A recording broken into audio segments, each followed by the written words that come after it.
வணக்கம். இது நம்ம செய்தி சேனல். நான் உங்கள் ஜமால். கேப்டன் விஜயகாந்த் மறைவிற்கு பிறகு முதல் முறையாக மறு வெளியீடாக ரிலீஸ் ஆகி உள்ள படம் தான் கேப்டன் பிரபாகரன். அந்த படத்திற்கு புதிதாக தயாரிக்கப்பட்ட ஒரு படத்திற்கு என்ன வரவேற்பு கிடைக்குமோ அதை விட கூடுதலாக உற்சாக வரவேற்பு இன்றும் நமது ரசிகர்களிடம் கிடைத்துள்ளது.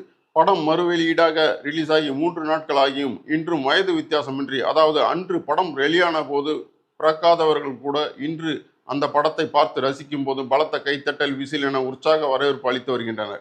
அதனால் படத்தின் வசனங்களை சரியாக கேட்கக்கூட முடியாத நிலை உள்ளது. டிவி, யூடியூப் சேனல்களில் அந்த படத்தை பல முறை பார்த்திருந்தாலும் இன்று தியேட்டரில் பார்க்கும் எஃபெக்டே தனிதான். இன்றைய காலகட்டத்திற்கும் பொருந்தும் வகையில் நாட்டு நடப்பு குறித்து எழுதப்பட்ட லியாகத் அலிகானின் வசனங்களுக்கு கேப்டன் விஜயகாந்த் உயிர் கொடுத்திருப்பதால் அந்த வசனங்களுக்காகவும் மீண்டும் ஒரு முறை அந்த படத்தை பார்த்து ரசிக்க வேண்டும் என்ற ஆர்வம் எழுகிறது. மக்கள் குடும்பத்துடன் பார்த்து மகிழும் இந்த படத்திற்கு கிடைத்துள்ள வரவேற்பால் கேப்டன் விஜயகாந்த் நடித்த ரமணா, புலன் விசாரணை, ஊமை விழிகள், ஏழை ஜாதி, வைதேகி காத்திருந்தால், சத்திரியன், அம்மன் கோவில் கிழக்காலே, உளவுத்துறை என அவரது வெற்றி படங்கள் நவீன தொழில்நுட்ப மாற்றங்களுடன் டிஜிட்டல் வடிவமைப்பில் மீண்டும் மறு வெளியீடாக ரிலீஸ் ஆகுமா என சினிமா ரசிகர்கள் எதிர்பார்க்கும் நிலை உருவாகி உள்ளது.